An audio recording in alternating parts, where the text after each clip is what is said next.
Number 10. The Deer, The Ring 2.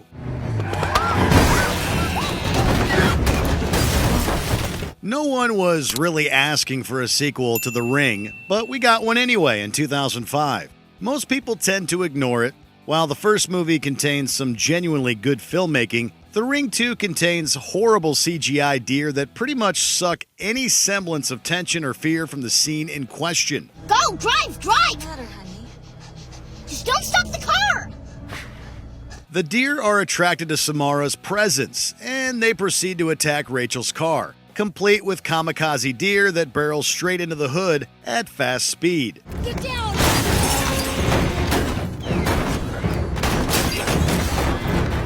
The concept of the scene is fairly ludicrous, but even more embarrassing are the CGI deer.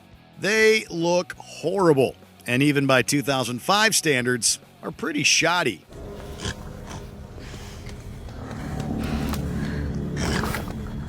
Number 9. The Licker, Resident Evil.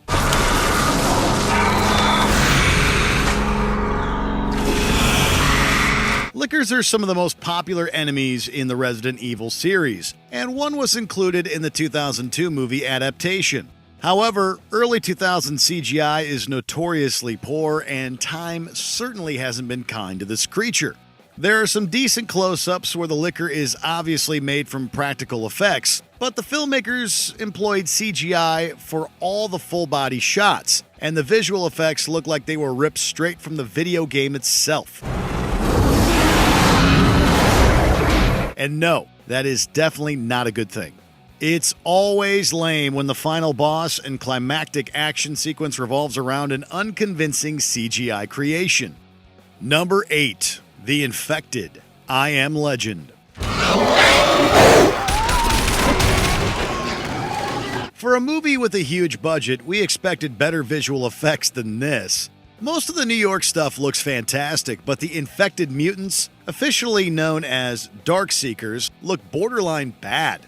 The mutants were originally portrayed by actors wearing prosthetics, but director Francis Lawrence scrapped the idea 1 week into filming and decided to utilize motion capture instead. It's pretty telling that Gollum, who debuted 5 years before this movie was released, looked better than the Darkseekers. They are obviously CGI creations, and they look quite awful standing next to Will Smith. The faces alone look like something out of a PS2 game. Look, I can save you. I can help you. You are sick, and I can help you. Number 7. Werewolf Transformation, Van Helsing.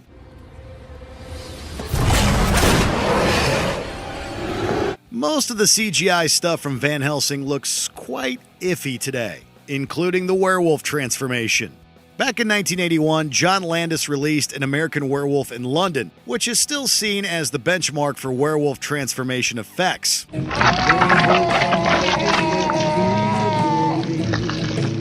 It certainly looks better than this. Velkin transforms directly in front of Anna, and while the initial freakout and wall climb is quite effective, things go off the rails once Velkin actually starts to change.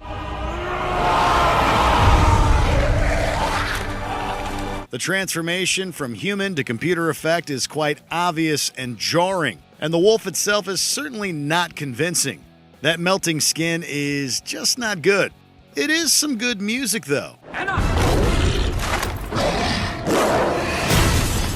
Number 6. The Creatures, The Thing.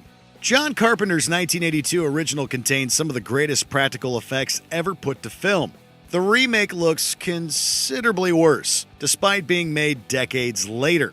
The remake actually used practical effects to be more in keeping with the iconic original, but these were replaced by CGI in post-production. And while the design of the creatures is terrific, the CGI lets the imagination down by being so thoroughly meh.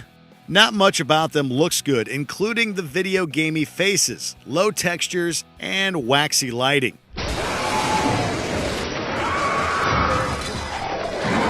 This could have been a great prequel if they just spent a couple of more months in post clearing up the effects. As it stands, it's a far inferior product that was mostly ignored. Number 5. Freddy Spies on Nancy, A Nightmare on Elm Street. We hate to keep saying that the oldies are better, but the oldies are better. Why are you screaming? I haven't even caught you yet. The 2010 Nightmare on Elm Street remake was widely maligned. Even Robert Englund got in on the dissing by criticizing the makeup effects. But that wasn't the movie's only problem. In one sequence recreated from the original, Freddy appears out of the bedroom wall to spy on Nancy. In the original, Freddy simply hovers over the bed. In the remake, he full-on emerges from the wall, bends his way to Nancy's right, and opens his mouth in an unintentionally hilarious growl. Everything about the sequence looks kinda ridiculous, including the little knives that shoot out of the wallpaper. Was CGI the death knell for horror?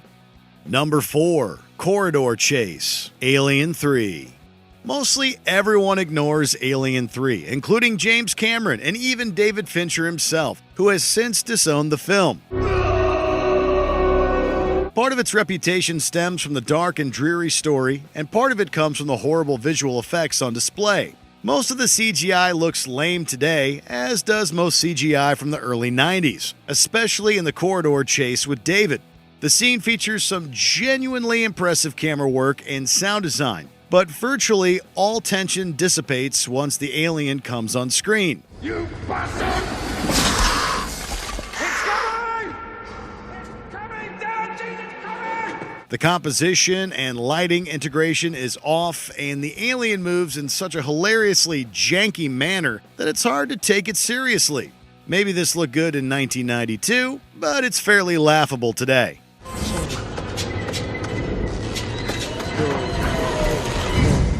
Number 3. Michael's CGI Mask, Halloween H20, 20 years later. This may have been the best Halloween sequel, but it contains the most embarrassing sequence in the entire franchise. When Michael appears to Charles, he is sporting a very obvious CGI mask.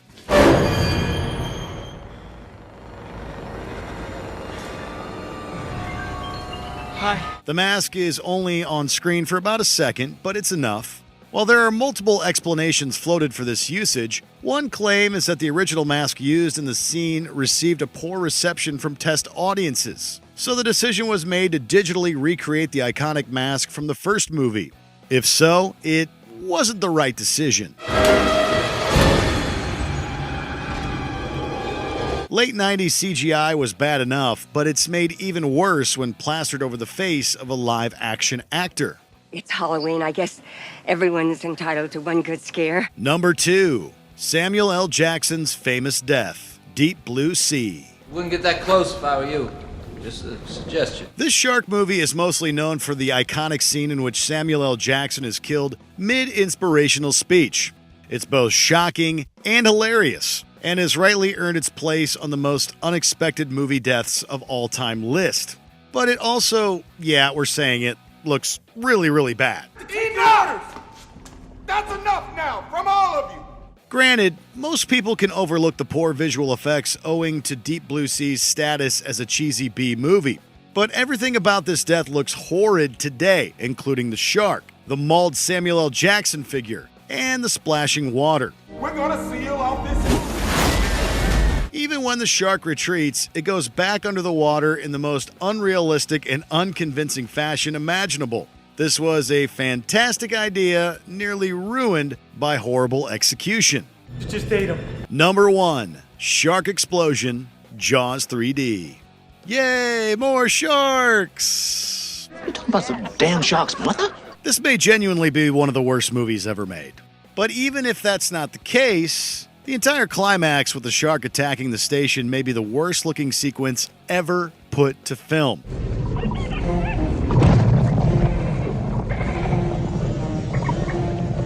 The entire thing looks almost like a school project, complete with the poorly composed floating shark, shattering glass, and the hilarious way the shark breaks all semblance of physics and stops moving after hitting the pane.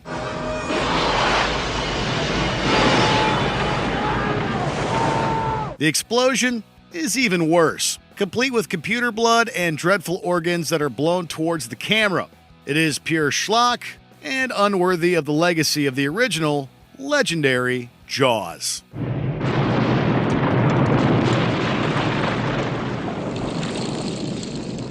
Did you enjoy this video? Check out these other clips from Watch Mojo, and be sure to subscribe and ring the bell to be notified about our latest videos.